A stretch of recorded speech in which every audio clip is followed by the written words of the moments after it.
মুসলমান আমি হিন্দুর মতন চললে হইব? তাতে মুসলমানের পরিচয় নাই। একটা দুনিয়াতে জমিনের মধ্যে পরিচয় আছে, একটা গার্ডের পোশাক আলাদা নাকি? একটা চৌকিদারের পোশাক আলাদা না? চৌকিদারের পোশাক আলাদা, পুলিশের পোশাক আলাদা, র্যাবের পোশাক আলাদা। এরপরে দেখেন এই পুলিশের মধ্যে এসপি থাকে, ডিসি থাকে, ওসি থাকে, তাদেরও পোশাক আলাদা। আবার এর মধ্যে আরও বাহিনী আছে, অনেক রকম বাহিনী আছে না? গোয়েন্দা বাহিনীর পোশাক আলাদা, বিভিন্ন ধরনের বিভিন্ন রকমের পোশাক থাকে। এমনও কি আছে যারা গোয়েন্দা বাহিনীতে চাকরি করে এর মধ্যে পাগলও আছে। তাদের বেশভূষা এমন বানায় দেওয়া হয়েছে তারা পাগল। আপনি কোনোদিন বুঝতে পারবেন না এটা সুস্থ মানুষ, কিন্তু আসলেই সুস্থ। সে তথ্য সংগ্রহ করার জন্য পাগল বেশ ধারণ করে। তাইলে সমস্ত কাজের জন্য যদি আলাদা আলাদা রকম পোশাক থাকে, আপনি হিন্দুদের পোশাক, হিন্দুদের কোনোদিন আপনি টুপি মাথায় দিতে পারবেন না, লম্বা গোল পাঞ্জাবি পরাইতে পারবেন না, মসজিদে আনতে পারবেন না, ঈদগাহ আনতে পারবেন না। পারবেন কি? কোরবানির সময় গরু ঘরবার লিখে আনতে পারবেন, যেহেতু জমা করার দরকার নেই, তুই খালি একটু ঠাইসা দাও, পারবেন না। তার মানে ওরা ভালো কইরাই জানে মুসলমান যিনি পালন করে ওইটা অবদায় নাই। কথা বুঝছে? মুসলমান কি গোবর খায়? মুসলমান গোবর খায়? গোবর খাওয়া কি হারাম? গোবর খাওয়া কি মুসলমানের জন্য হারাম। আর হিন্দুকে গোবর যদি না খায় তাহলে ওরা বলে পবিত্র, তাই আচ্ছাই হয় না তাদের। গোবর খায়,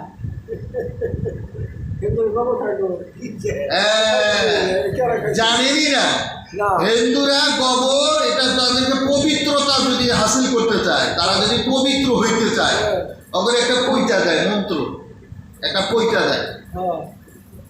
এই পৈতাটা দেওয়ার সময় একটা মন্ত্র পড়ে, লা ইলাহা ইল্লাল্লাহ মুহাম্মাদুর, এটা পড়ার পরে এই পৈতাটা বানায়। ওদের কর্তা আছে, কর্তায় পৈতাটা পড়ায়া দেয়। কোনো ক্রমে যদি কোনোদিন আবার এই পৈতা ছুটা যায়, ছুটে, তাইলে তাকে কমপক্ষে 80 মণ গোবর খাইতে হইব। যদি 80 মণ গোবর খাইতে না পারে তাহলে 80 শের খাইতে হইব। তা যদি না পারে তাহলে 80 তোলা খাইতে হইব। তাও যদি না পারে তাহলে কমপক্ষে 1 মুঠ খাইতে হইব। আর 1 মুঠ তারা খাইতে রাজি। আপনি হিন্দুদের পাক যে জায়গায় থালা বাসন হাবিজাবি পরিষ্কার করে, এই দেখছেন কথায় অনেক কথা বাইরে দিল্লি আমরা জানি না। হিন্দুরা যেই জায়গার মধ্যে ওদের কাপড় চোপড় বা থালা বাসন পরিষ্কার করে মানজে, এই জায়গার মধ্যে হিন্দুদের মহিলা কুকুর হইয়া প্রস্রাব করতে হবে। এই প্রস্রাবের পানি সিটা ফাটা দিতে হবে, গোবরের পানি দিতে হবে, গোবর কলের মধ্যে দিতে হবে। সেই পানি দিয়া তাদের এগুলি পরিষ্কার করতে হবে, নচেত ওদের পবিত্রতা হবে না। মুসলমানের জন্য হারাম, তাদের জন্য এটা জায়েজ। মুসলমানের বিপরীত তারা চলে। আপনি জিজ্ঞাসা করবেন, আপনি জিজ্ঞাসা করবেন, অনেক সময় বলতেও পারে নাও পারে, কিন্তু ওদের যে আপনি যদি ওদের বেদ পড়েন, ওদের যদি গীতা পড়েন, ওদের যদি ইয়া পড়েন, মহাভারত পড়েন, রামায়ণ পড়েন, তাহলে আপনি স্পষ্ট দেখতে পাবেন একজন হিন্দুর কি কারবার। যেমন আমরা মুসলমানের কোনো লোক মারা যাওয়ার সময়, মারা যাওয়ার আগে কি করা হয়? তওবা করানো হয়। মুসলমান মরে যাওয়ার আগে কি করা হয়? তওবা করানো হয়। হিন্দুদেরকে যখন তওবা করানো হয়, হিন্দুদের যারা ওই পঞ্চায়েত, মানে যেমন আপনাকে এই এলাকার ইমাম, মসজিদের ইমাম একজন, তো ওদেরও একজন পঞ্চায়েতের একজন ইমাম আছে, তার নাম হলো কর্তা। এই কর্তা না, ঠাকুর আলাদা, পঞ্চায়েতের কর্তা আলাদা। এই পঞ্চায়েতের কর্তা যেয়ে তারে তওবা করাইব, তওবা করে ঘর থেকে বাইর করে দিব, আলাদা জায়গায় রাখবে। যদি মারা যায়, মানে মারা না যায়, ওই তওবা পড়ানোর পরে যদি 1 সপ্তাহের মধ্যে মারা না যায়, যে সুস্থ হয়ে গেছে, তাহলে তারে আবার হিন্দু ধর্মতে উঠাইতে হইলে তাকে কমপক্ষে 80 ফুটা গোবর খাইতে হবে। আর এরা যে খায় বাস্তব প্রমাণ আছে আমার কাছে। কিরকম বাস্তব প্রমাণ? আমাদের এলাকার মধ্যে দেশে থাকে একটা বান ভাষা নাম একটা ছেলে ছিল, তার সাথে আমার বাদী হয় যে সে যদি এই এতটুকু গোবর খাইতে পারে তাহলে আমি 500 টাকা পুরস্কার দিব।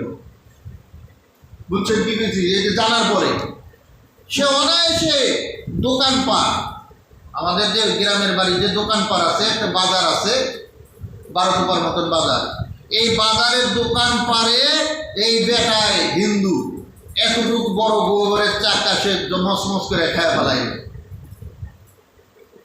আবার নিজ চোখে আমার সাথে বাজিলেই যায়, 500 টাকা দিতে আমি বাধ্য।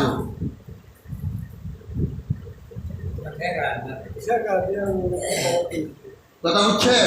তাহলে ওদের ব্যাপারটা আপনার মানে এই যে কথা তো বলি না, আমার কাছে ওদের বেদ পুরাণ, বুঝছেন কি করছি, গীতা মহাভারত রামায়ণ সব কিতাব আছে ওদের সব বই আমি আনছি। কেনার পিছনে কারণ আসলো আমার আব্বা স্কুলে, বুঝছেন, হাই স্কুলের মধ্যে মাস্টারি করতো। পরবর্তীতে ওই স্কুল বাদ দিয়ে আব্বা মনে করেন মাদ্রাসা সুপারিনটেন্ডেন্ট হয়েছে। হ্যাঁ, তা ওই তখন এমন বজ্জাত আসলে হেডমাস্টার, আমার আব্বার দ্বারাই ওই হিন্দু ক্লাস নয়, হিন্দু ধর্ম নয়। তা তখন এই হিন্দু ধর্মের যত বই আছে তা আনন্দ লাগে, ছাত্ররা পড়াইতে গেলে শিখুন লাগবে না, বাধ্য হইয়া ওইগুলা কি না পরে সাংস্কৃতিক ভাষা, তো ভাষাগুলো একটু কঠিন, পরে সেটা আইনা পড়লাম শিখলাম, এই জন্য ওই বইগুলি আইনা আমি পড়ছি। ভাবগুলা এমন কি আমি নিজে ঠাকুর আছে যারা বানু ঠাকুর মনু ঠাকুর আমাদের এলাকার যারা ওই যে পূজা করে, একটা শিববাড়ি আছে, সেই শিববাড়িতে যেমন একদিন আমরা নিজে জায়গায় ওই শিববাড়িতে গেছি, আমি যাই দেখি কি ওদের মন্দির ওই পাশে আর এই পাশে মাঝখানে এলো বড় টিন দিয়ে ইয়ে করা, কুবে পড়ছি। তো ওই সেজদা দিতেছে, আর কিন্তু পশ্চিম সেজদা দেবে না,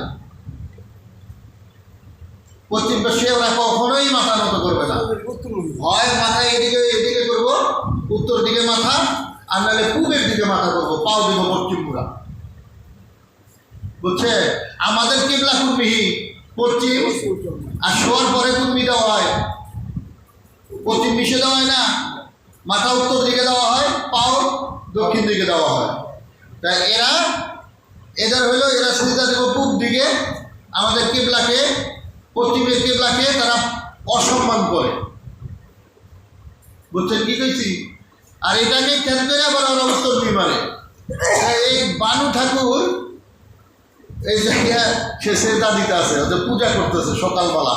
তা আমি গেছি, আমি তো ওই মানে কোটেশ্বরের মধ্যে গিয়ে ওই হর্তকি পারি, আমলকি পারি, বেল আছে, বড় বড় পুরানা গাছ জাম আছে, এলি পাড়তে যেতাম ছাত্র বয়সে। আর পাড়তে গেলে অনেক এলাকার বহু পোলাপান যাইত, বুড়া বুড়ি বেটা হিন্দু মুসলমান নাই। তাই আমি হুন্দুরে গাছে চললে আমি আমার একটা নিয়ম আছিল, ওই গাছের উপরে যদি দইরা পাইলে নিয়ে আসতে পারি বইলি, যদি মাটির ফালাম ওইটি আমি কোনোদিন নিতাম না। তাই যে ওর পর্যন্ত ভুল ধরতাম যে তোর এই আছে এই বেলে, তুই এই বেলে দেশকার। এরপরে যায় না ওই শিবের মাথায় দুধ ঢালতো, দুধ একটা পাথর আছে, পাথরের মধ্যে আবার এরকম চারুপাশে একটু উঁচা করে বাঁধানো আছে, দুধ ঢাললে ওইটা বাইরে বাইরে হেই আমাকে কোটেশ্বর নদীর মধ্যে দুধ বাড়ত, 8-10 কেজি ঢাললে ওই নদীর মধ্যে মানে পাইপ দেওয়া। তা আমি তো দেয়া ধরছি